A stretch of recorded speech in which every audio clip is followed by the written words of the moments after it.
everyone. Welcome to another episode of Security Confidential. Today, we are honored to have Warner Moore join us. Warner is very well known in our local region in the Columbus market, but he is an international speaker. He's the founder of Gamma Force, a company dedicated to helping organizations with technology and information security strategy. He has focused his career in working with entrepreneurial growth organizations like CoverMyMeds and Bold Penguin. And as an international speaker, he has spoken with Startup Week, Cloud Develop, Path to Agility, InfoSec Summit, Code Mash, B-Sides, DevOps Days, and Abstractions. Thank you for joining us, Warner. Oh, glad to be here, Manoj. Thanks so much for having me, as well as the kind introduction.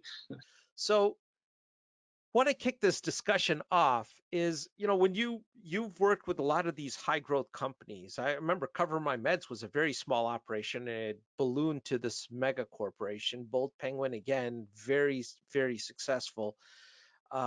When you're looking at these startup companies, what do you look at as the foundations of their cybersecurity program? How do you go by assessing? There's cyber, it's such a broad arena. Like, You what do know, you decide?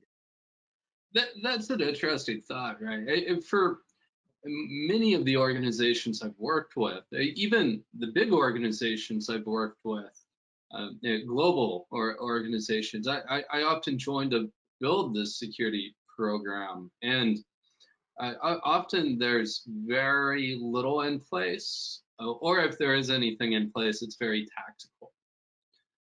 And now, I think I've built over 6 security and privacy programs. About half of them include privacy, about half. Okay.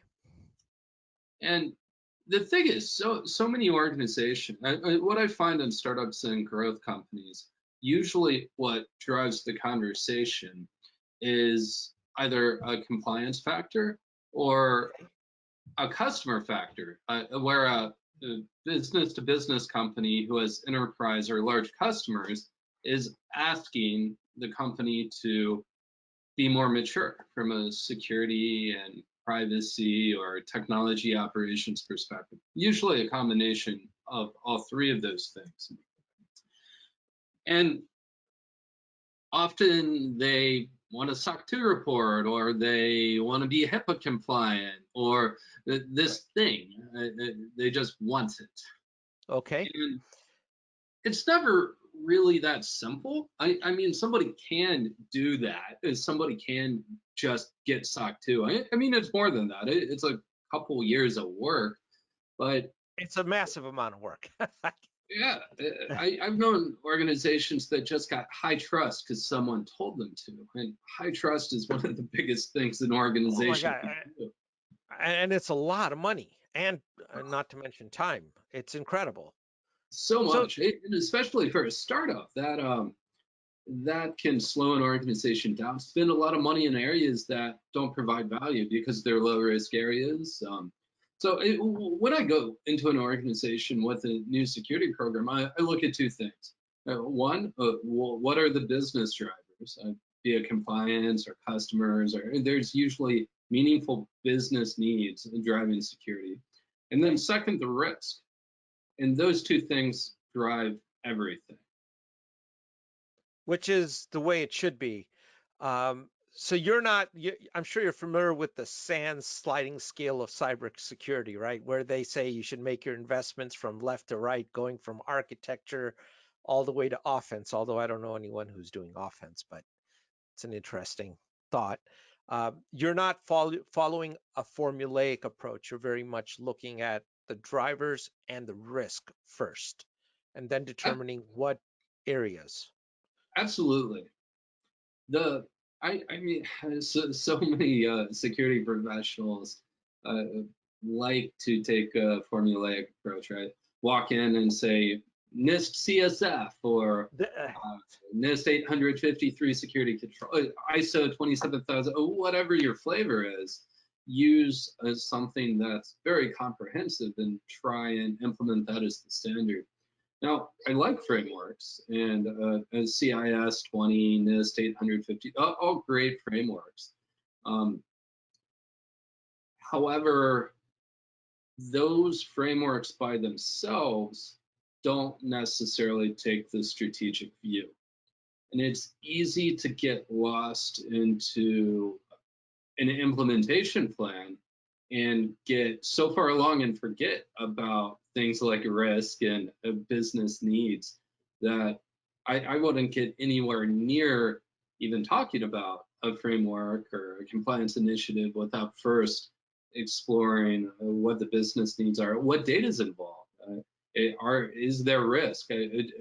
Those assets are there threats? Are there vulnerabilities? The risk formula, and without taking that view, it's really easy to spend a lot of money in ways that don't provide meaningful security or business value. Warner, I am ecstatic to hear you say that because I agree with you completely. We have seen in our business a lot of companies that do tend towards that formulaic or very technology centric approach when the very first questions that should be asked is my risk being mitigated? To what level? Am I protecting the assets that genuinely need protection, or am I patching vulnerabilities that really aren't that material to what we're doing in the first place? Um, it, it's refreshing that you would take that view. So how do you assess the risk in these organizations? Uh, I look at what the organization does. I look at the data.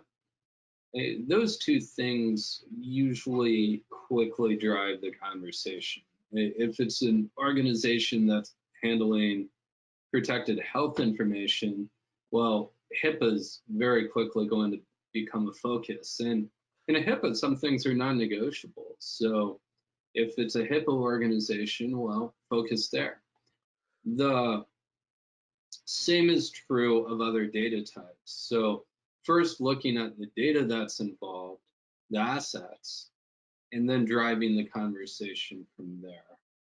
The I think a lot of the organizations I work with, it seems, as I think about this, it seems like I'm repeating myself because I'm thinking of some conversations I've had with some of the leaders in the organizations I've worked with over the past few years. And it just so happens there are themes with them. And it might just be because of the types of organizations I tend to work with. And a lot of them are tech companies and they're building software, they're building products.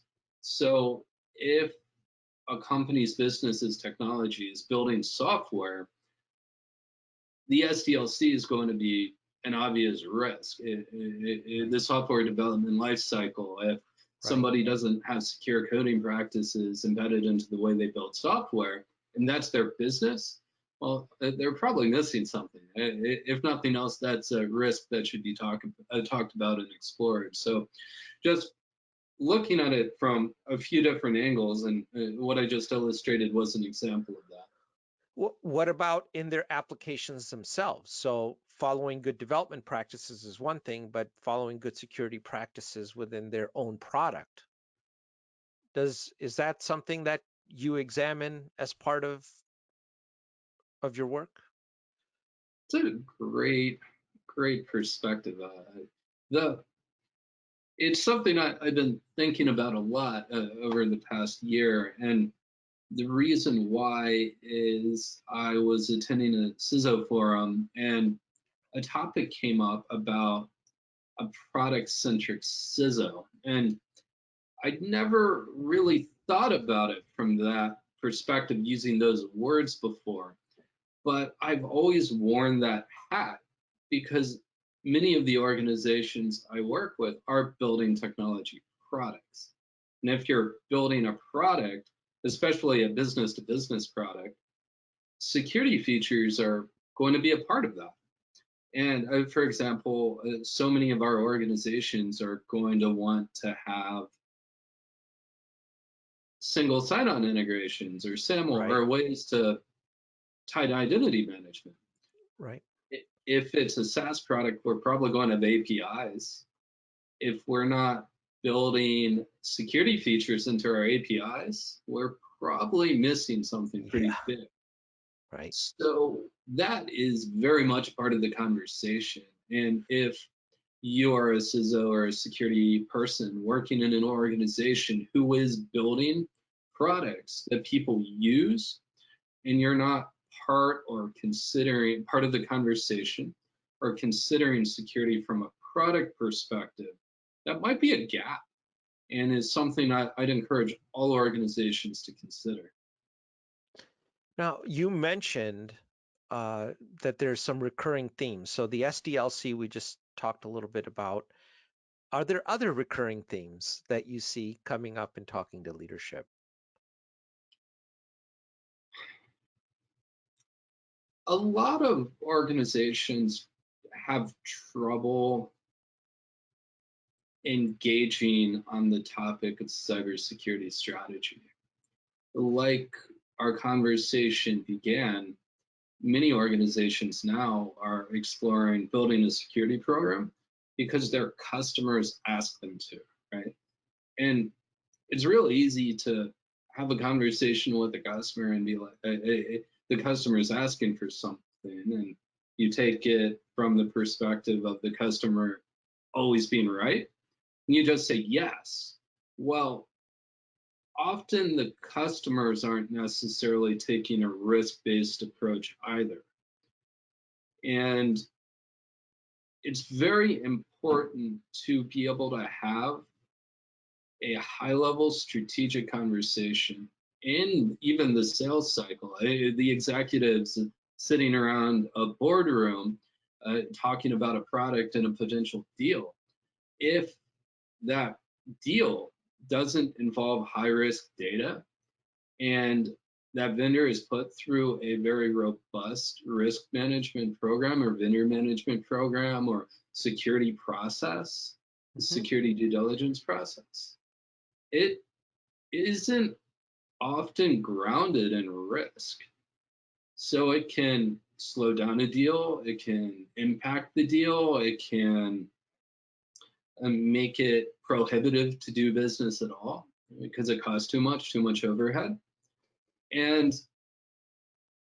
I've yet to encounter an organization that's deft at navigating a conversation like that at the right stages. And if we get too far along that process, it turns very tactical and it's very difficult to reframe or reset. And on the flip side, too, as security practitioners, as security leaders and professionals, we need to take that view as well. Because if we're putting every vendor through a robust process that doesn't need that level of scrutiny or due diligence, Yep. we are not spending time in areas where we'd be managing higher risk activities. And I don't see that done well, really ever. And in security circles, we like to talk about being risk based, but it's not happening. So there's a disconnect there. And I think we absolutely need to solve that as security professionals because if we don't, we will slow down and obstruct business in ways that reduce the value we bring to the table, and we will lose that seat at the table. Y- You know, Warner, this is great because personally, I feel exactly the same way, but experientially, all of us at Dark Rhino would have a hard time arguing with anything that you just stated because we see the same things happening. So it's definitely out there in the market space that for some reason risk is not truly being addressed the way it needs to be addressed um, in these organizations.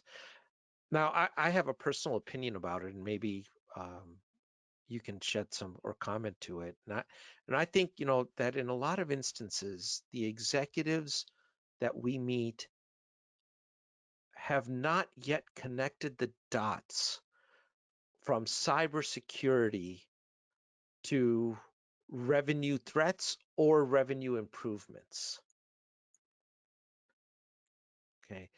And I don't know why that is, because it seems like you can open up the news and you can find from major banks to major retailers to online retailers who've all been popped, right?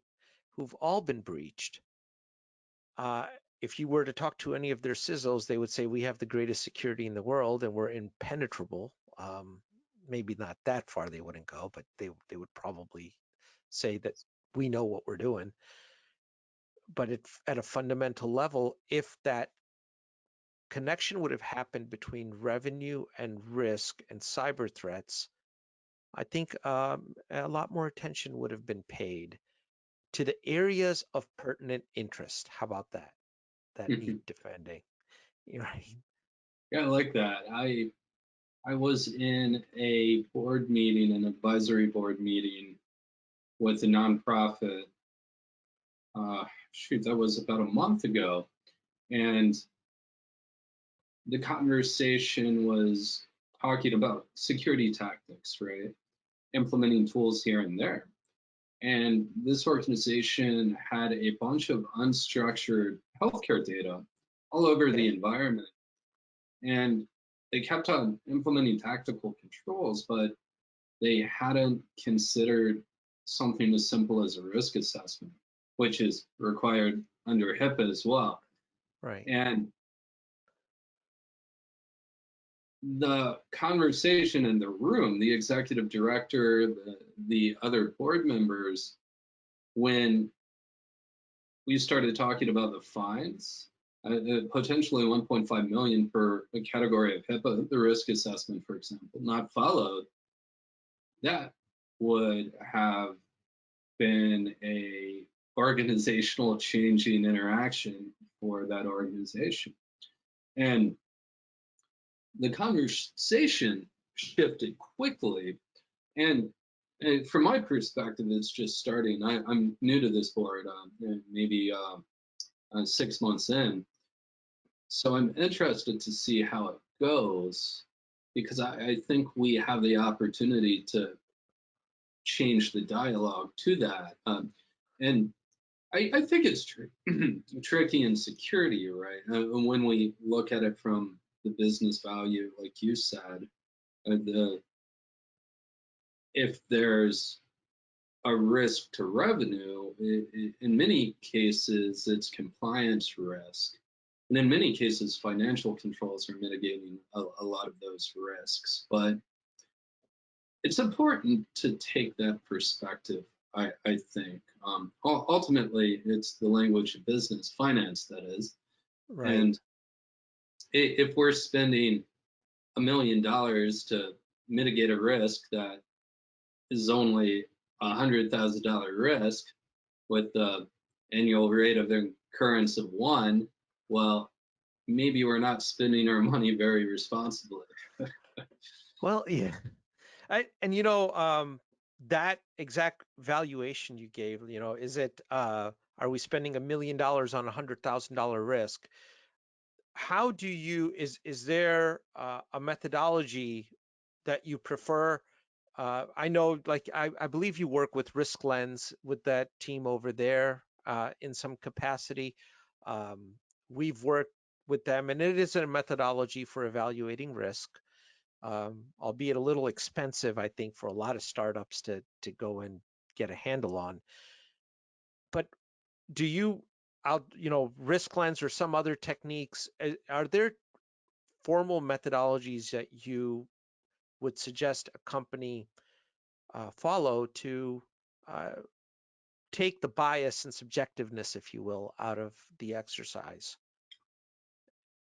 Well, the example I just provided was a quantitative risk assessment or a way of looking at it quantitatively. And Not all organizations are well equipped to do that. Most of the organizations I work with tend to take a qualitative approach. I do think the thought process is universal, though. And in an organization that's more mature or bigger, it can be easier to take that quantitative approach because the business maturity will have the sophistication on the finance side to enable those conversations. I don't have a go-to risk assessment framework. There's Okay. plenty out there, and they There's a whole all bunch. have value. And some organizations already have some in place. So well, why take them out if an organization already has one that they like? Because most of them have similar perspectives.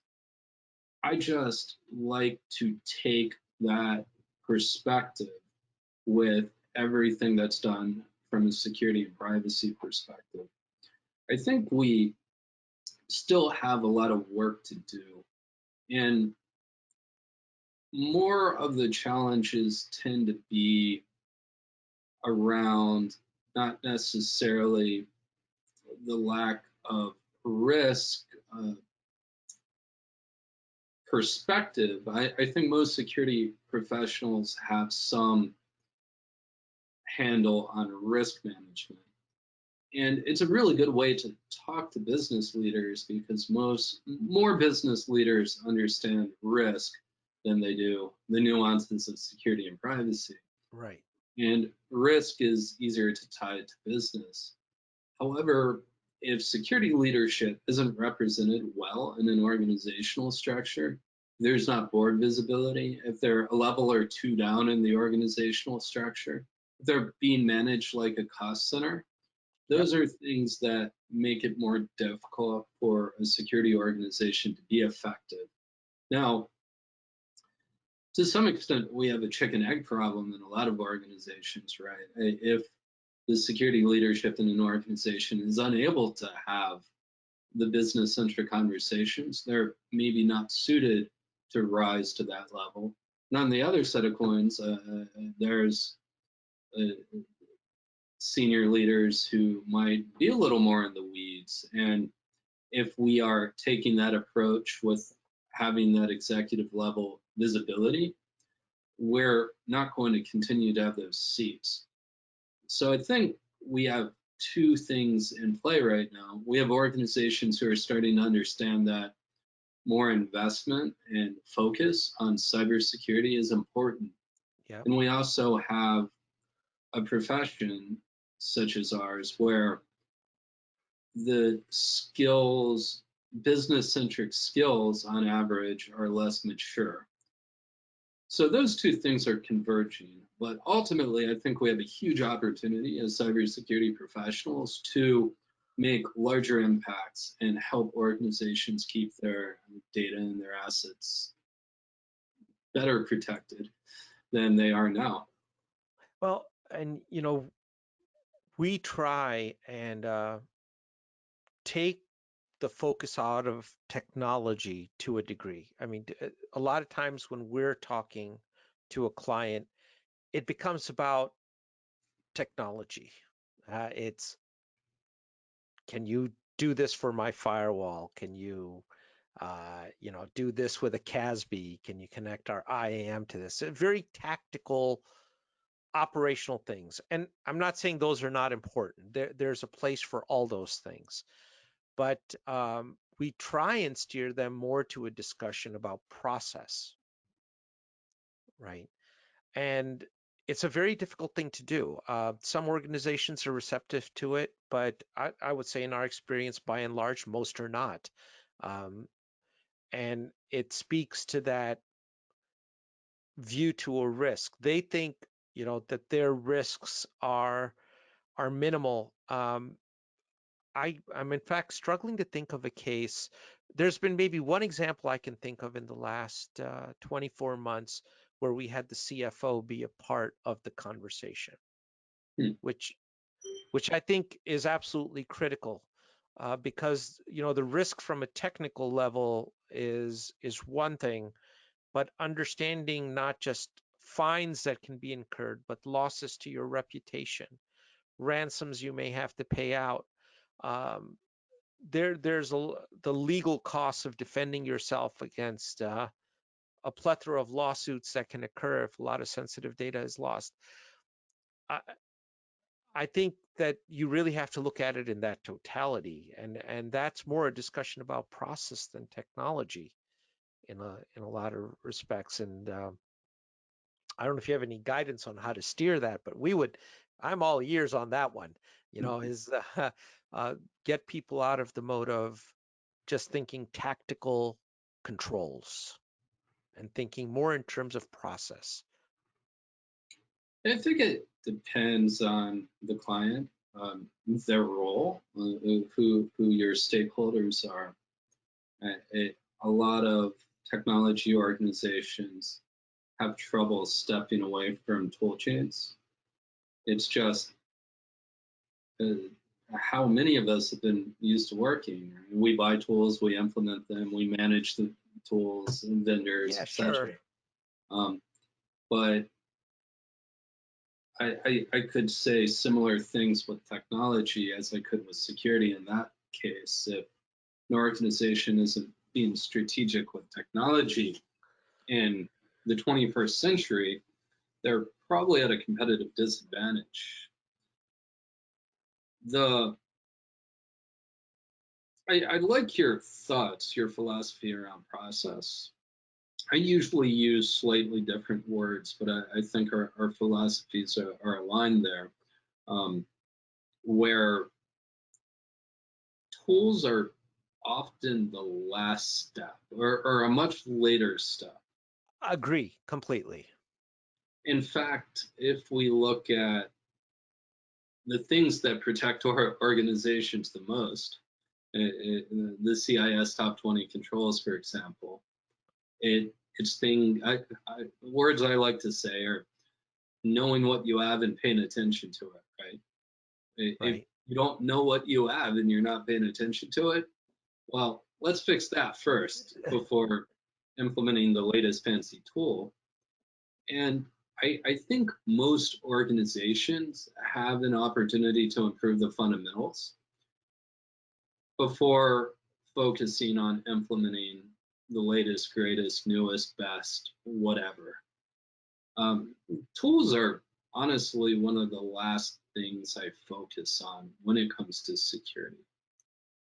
Because if the access control process isn't working effectively and Right. consistently, well, shoot, that's a burning fire that needs to be put out.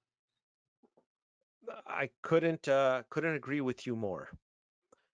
So, you work with a lot of very innovative companies, but do you see any innovation on in cyber defense programs in these organizations or in any organization? Do you see any?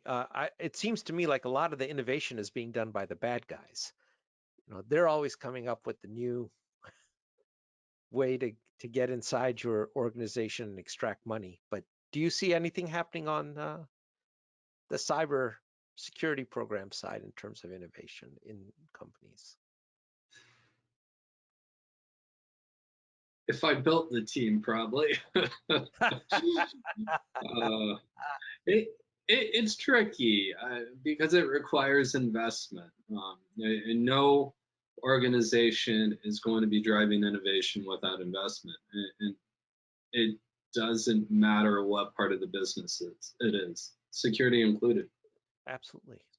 So in organizations where I built more innovative security capabilities, we had the best security engineers who actually built stuff, right? Not just uh, set up other people's products. So those engineers were embedded in working with leading technology teams, software engineers, test engineers, etc., right? Cross-functional Yep. teams. And they have been incredibly innovative. Now, that approach is not common in cybersecurity. So it's difficult for me to think of a more recent examples. I do think that a lot of the more innovative leading engineering teams I work with are more open to doing smart things with security if somebody is able to talk their language. However, if somebody goes in there like insisting on separation of duties for software deployment without understanding how modern engineering teams are working, they're Right. not going to be very successful. So I think where we tend to see the more innovative security teams tend to be in the organizations that are investing in security. More commonly, that's going to be organizations where security is their business. I think so security products. That unfortunately, that is still less common in a lot of leading technology organizations Right. unless they were forced to by regulation early in their business. I think some of our, well, I don't like to pick on organizations, but I do think Facebook's a fine example where their CISO, this super sharp gentleman, ended up resigning, and there was clearly a cultural conflict between doing the right thing with security and the way the organization wanted to operate. Yep. That's me just speaking as an external observer. We can all read the same things. Right.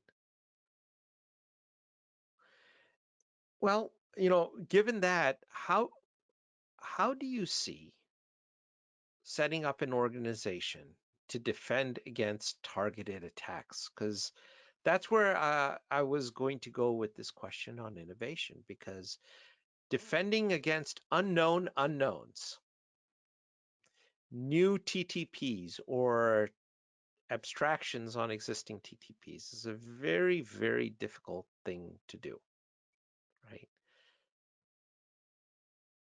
How do and there's some very innovative ways in which people have been preached in recent times. So how do you defend against that? Or do you just say buy better insurance and call it a day?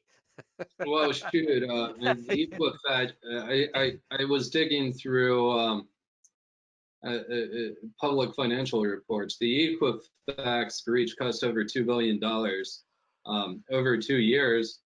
And I quit quantifying. As I'm building complicated financial spreadsheets, I got over 2 billion, and I'm like, you know what? I need to be doing other things. So it was a very expensive breach.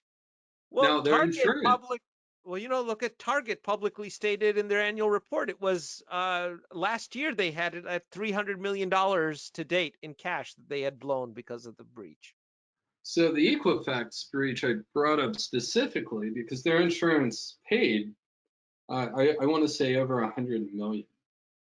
Really? So they had really good insurance to pay that much, and it didn't even cover 10% of their breach, right? Uh, So so that's a bad strategy. yeah, insurance. I'm not sure we can transfer those risks very well at scale, or even at small scale. Thinking about being innovative with innovative attackers, innovative in our defense with innovative Yes. attacks, I always think of just scope. The assets we want to protect the most, are we focusing our controls there?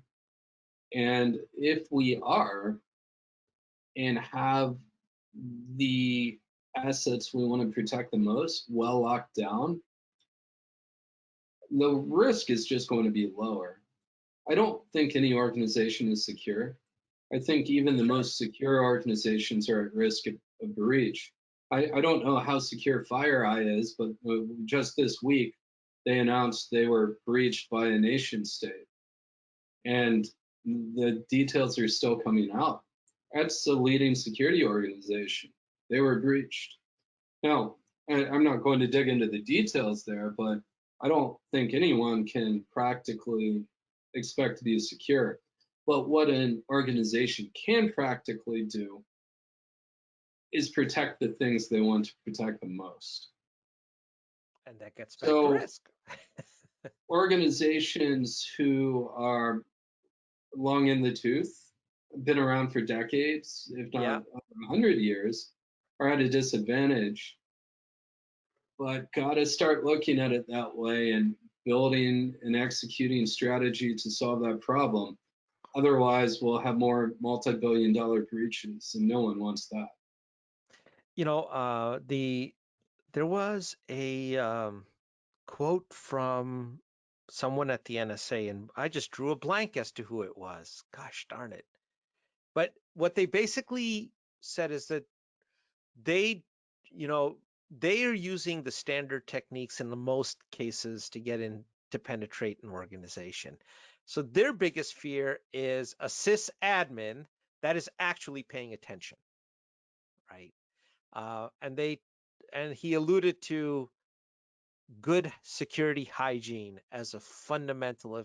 If more sysadmins paid attention or organizations paid Mm, attention to that, it would make companies incredibly hardened to begin with. mm.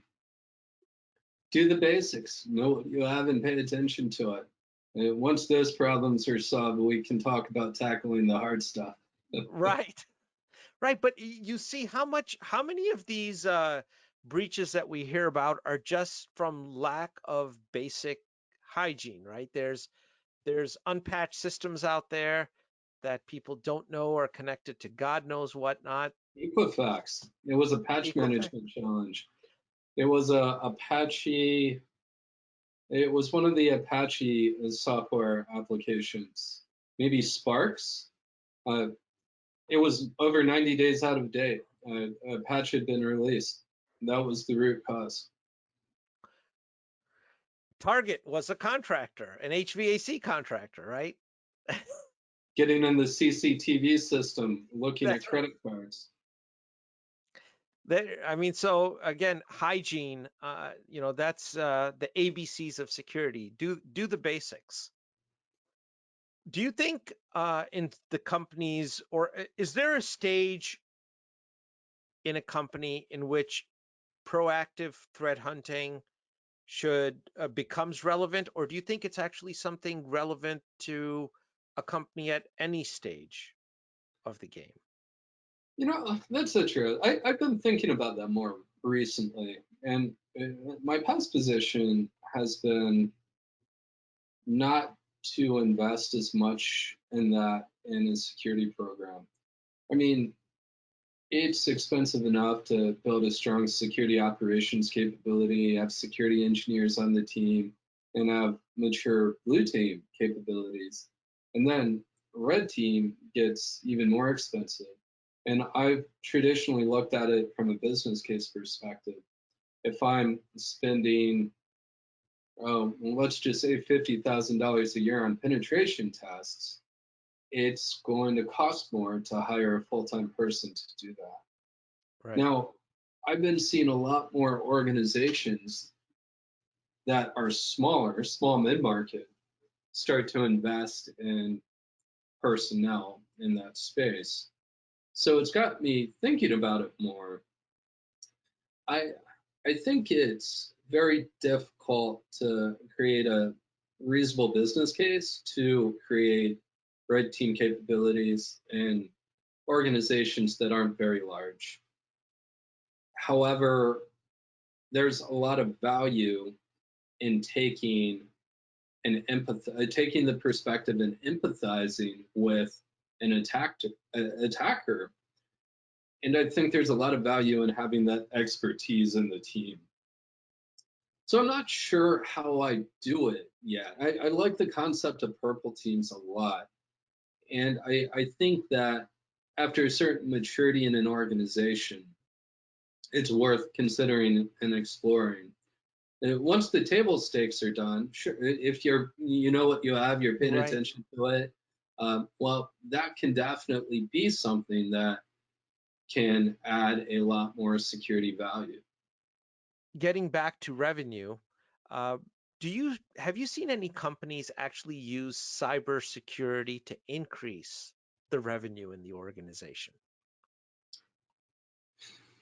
Well, yes, I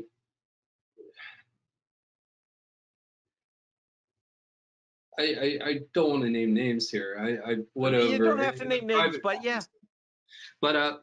But one of the companies that I built their security program, it was because a customer was asking for it. And this was a young company with no security program, Okay. and they were in startup mode.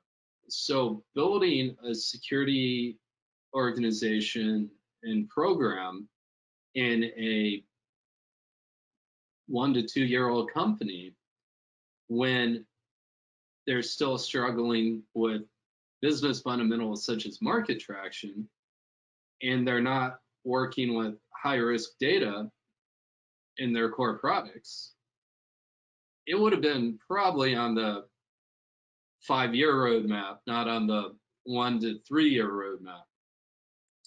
Well, a customer insisted on it. And without us building it, they wouldn't have become a customer and a very valuable customer. So I ended up helping negotiate that deal, and I got them to pay for it, and pay Oh, for us building our first security program. So we did it a couple years sooner than we would have otherwise, and it built matured our technology operations at the same time as well. And we, all of us, have the luxury of modern infrastructure as a service platforms that allow us to build a much higher capability platform with relatively low cost. I mean, certainly the operating expenses are higher, but we don't have 7 figure capital expenses or fixed assets we have to buy.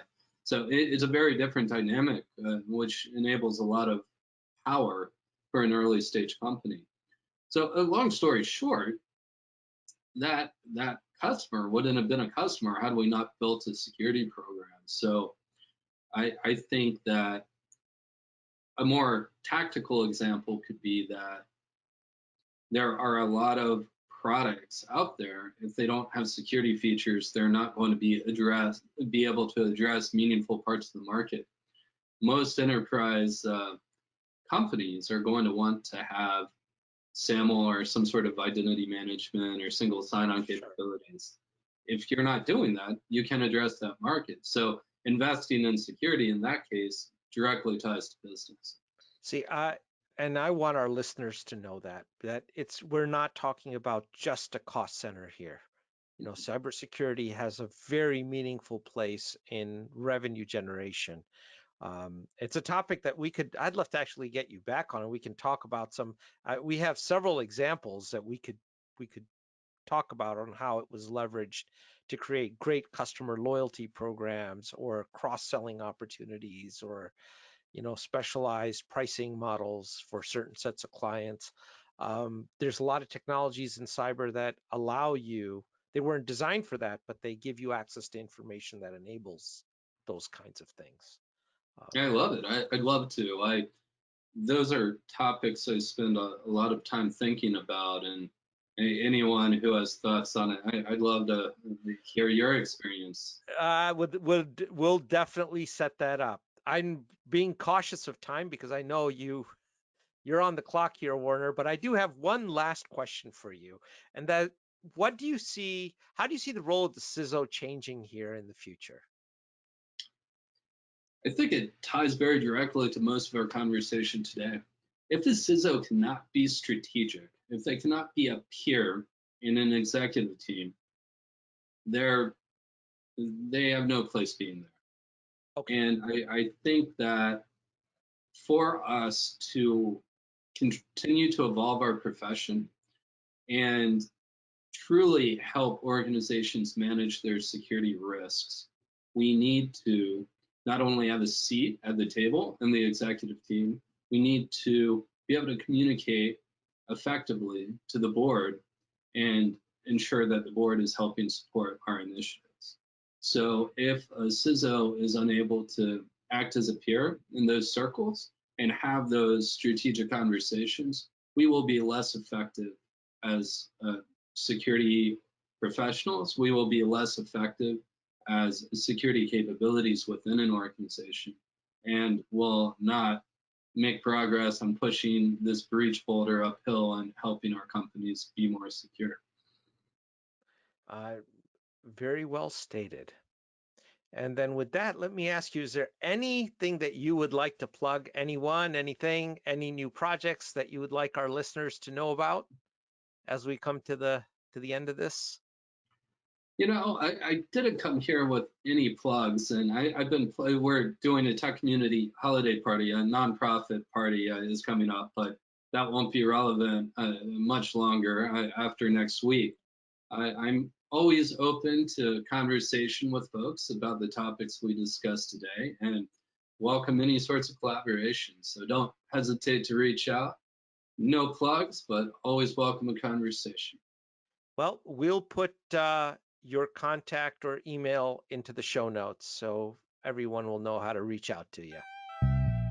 Well, thanks so much, Manoj, and thanks for having me. And always a pleasure spending time with you and Dark Rhino Security. Thanks. Hey, thank you so much, Warner.